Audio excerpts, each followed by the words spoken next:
तो नमस्ते भारत के स्पेशल एडिशन में आपका स्वागत है। चलिए अब हम भारत के शूरवीरों की बात कर लेते हैं। बेंगलुरु के एयर इंडिया एयर शो में 2021 में LCA तेजस ने अपनी जो काबिलियत दिखाई है उससे आप परिचित होंगे। लेकिन भारत अब तेजस से भी ज़्यादा आधुनिक योद्धा तैयार करने के मिशन को अगले 2 सालों में पूरा कर लेगा। जी हाँ, तेजस से भी ज़्यादा शक्तिशाली और बलवान योद्धा भारतीय वायुसेना को मिलने वाला है और इसकी एक झलक कल बेंगलुरु के एयर शो में दिखी।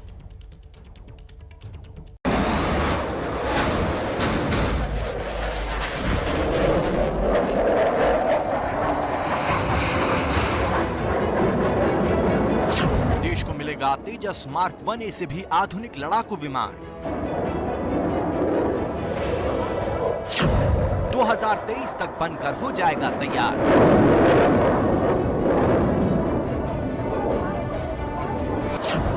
देश में ही तैयार होगा दूसरा बड़ा योद्धा।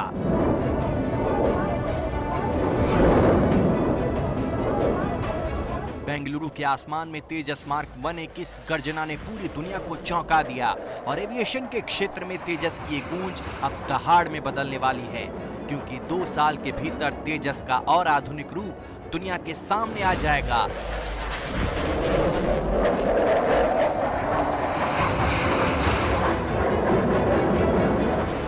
जिसका नाम होगा तेजस मार्क 2। 17,000 किलो वजनी Tejas mark 2 medium weight fighter jet है, जो तेजस मार्क 1A से कई मायनों में उन्नत साबित होगा।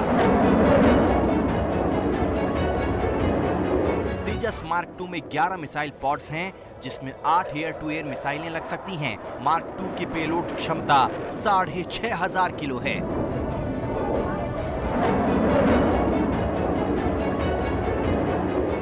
इस वक्त हम एरो इंडिया शो में हैं, जहां पर अडा ने अपना ये मॉडल तैयार किया है LCA AF मार्क 2। ये मार्क 2 है। इसका जो टैंक होगा, जो फ्यूल ले जाने की कैपेसिटी भी ज़्यादा होगी और हैवी भी होगा। हालांकि जो आडा है और जो HAL है वो इसको नाम मीडियम वेट फाइटर नहीं दे रहे हैं, इसी को नाम दे रहे हैं LCA मार्क 2, और लेकिन ये मीडियम कैटेगरी होगा। तेजस मार्क 1A पहले ही वायुसेना में शामिल हो चुका है। 83 और विमान 2028-2019 तक वायुसेना में शामिल हो जाएंगे। लेकिन उसके पहले ही तेजस मार्क 2 भी इंडक्शन के लिए तैयार हो सकता है। फर्स्ट फ्लाइट इधर 2023 सितंबर में है एंड प्रोडक्शन 2026 में शुरू करेंगे। स्वदेशी तकनीक से विकसित तेजस लड़ाकू विमान के आने से भारतीय वायुसेना की ताकत में बेहद इजाफा होगा। भारत जो तैयार कर रहा है अपनी मिसाइल, जो कि एंटी रेडिएशन मिसाइल जो कि तैयार की है भारत ने, रुद्रम तैयार की है, वो सब भी इसमें इंटीग्रेट हो सकती है।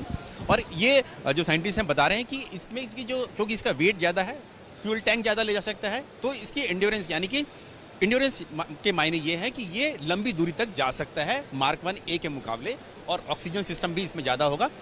देश में बनने की वजह से तेजस लड़ाकू विमानों की खरीद सरकार के लिए किफायत का सौदा है और वायुसेना के लिए विमानों का रखरखाव भी आसान होगा। खास बात यह है कि स्वदेशी तकनीक से सरहद तो सुरक्षित होगी ही, एविएशन के क्षेत्र में आत्मनिर्भरता से देश का स्वाभिमान भी बुलंद होगा।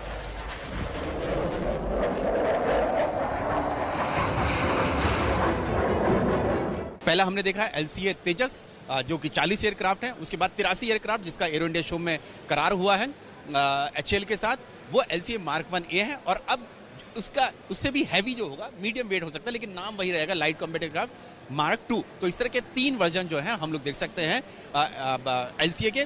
और उसके बाद भारत तैयार कर रहा है अपना स्टील्थ एयरक्राफ्ट, जो कि LCA के वर्जन के बाद हम लोग देख सकते हैं M का, यानी कि एडवांस मीडियम कॉम्बैट एयरक्राफ्ट।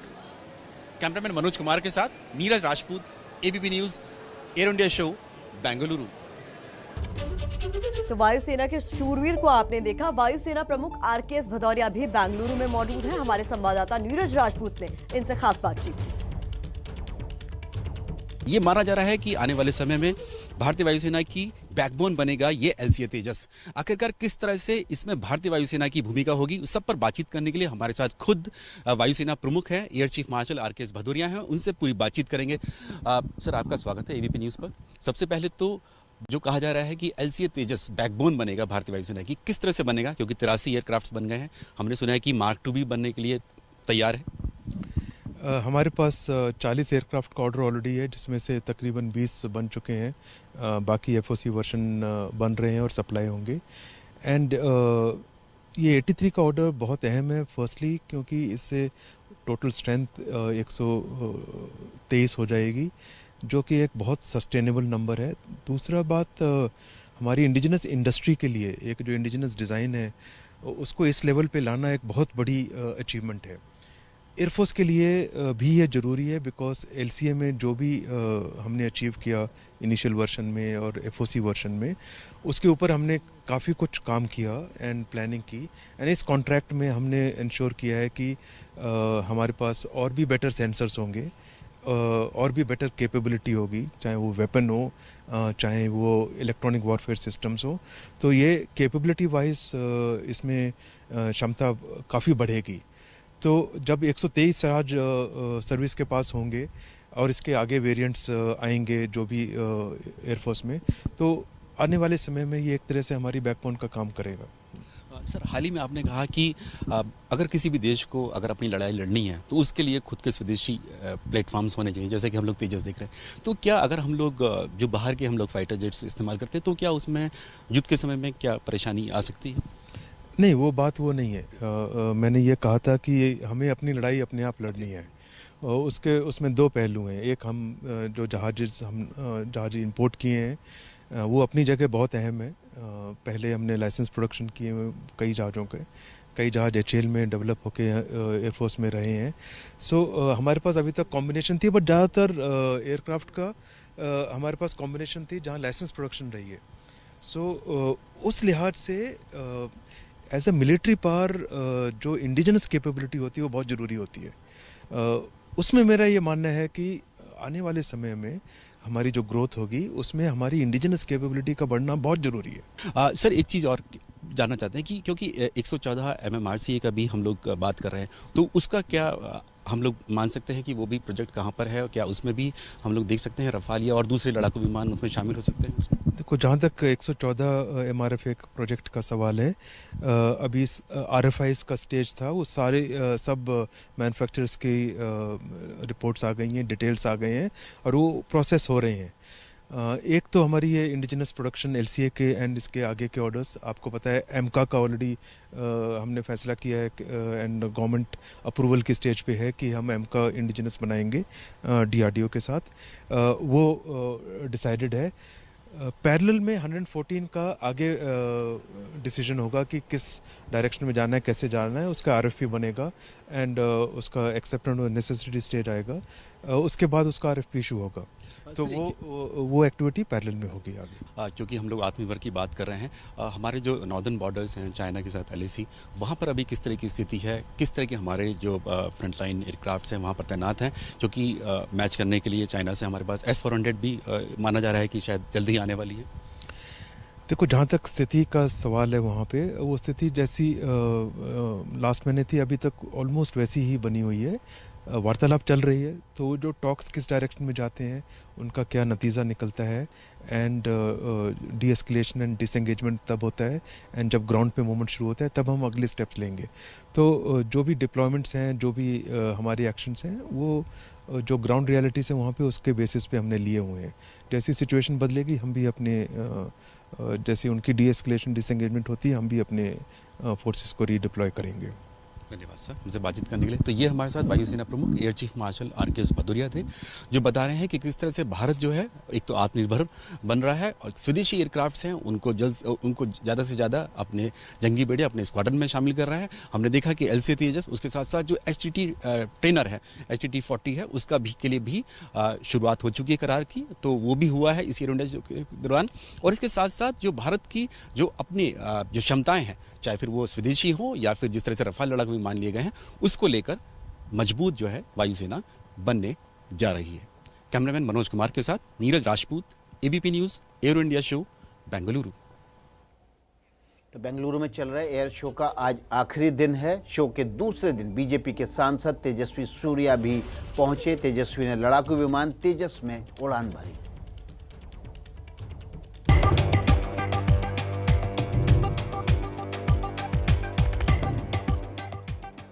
ये उस वक्त का वीडियो है जब तेजस्वी सूर्या तेजस में सवार होने जा रहे थे।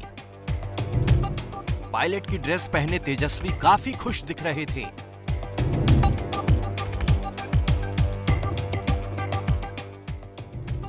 बेंगलुरु में एयर शो चल रहा है और उसी एयर शो के दौरान गुरुवार को बीजेपी के स्थानीय सांसद तेजस्वी सूर्या ने हल्के लड़ाकू विमान तेजस में उड़ान भरी।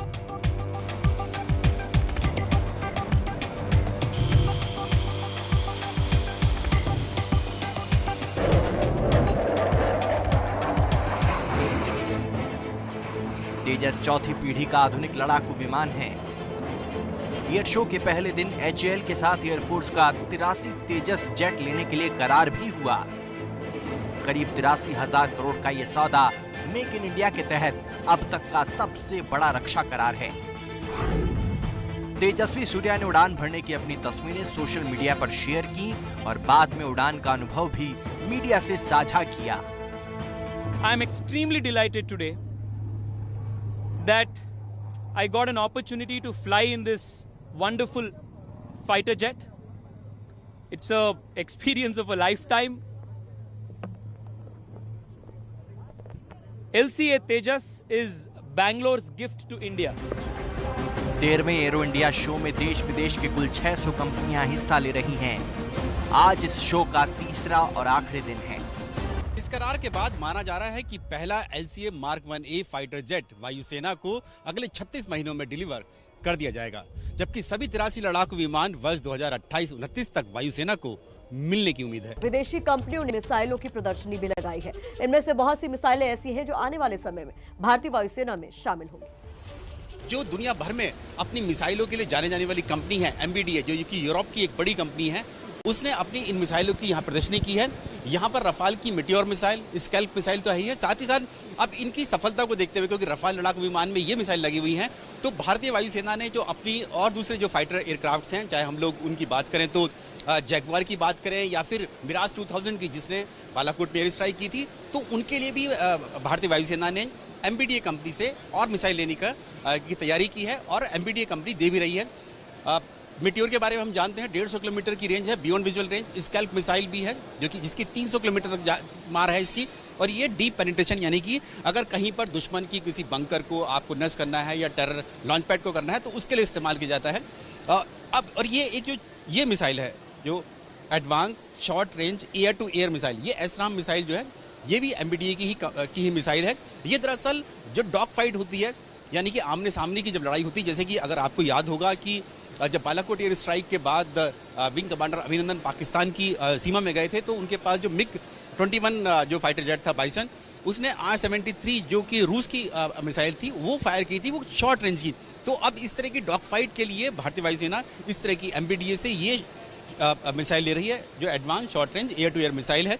ये जैगवार के लिए है। ये जैगवार फाइटर जेट जो है भारतीय वायुसेना का, जो कि मैरीटाइम रोल में भी फिट बैठता है, उसके लिए ली गई है। तो हम आपको बता रहे हैं, लगातार एयर शो से जुड़े हुए तस्वीरें भी आपको दिखा रहे हैं। इस वक्त रक्षा मंत्री राजनाथ सिंह एयर शो के दौरान लगी प्रदर्शनियों का जायजा लेने मौके पर पहुंचे हुए हैं। तस्वीरें आपके सामने हैं जिसमें रक्षा मंत्री पहुंचे हुए। उन प्रदर्शनियों में 14 देशों से ज़्यादा देशों ने यहां पर अपनी प्रदर्शनियां लगाई हैं। 500 से ज़्यादा कंपनियों ने इस एयर शो में हिस्सेदारी की और वहीं पर रक्षा मंत्री राजनाथ सिंह पहुंचे हुए। एयर इंडिया शो का तीसरा और आखिरी दिन है। हर एक तस्वीर सबसे पहले आप देखेंगे ABP न्यूज़ पर।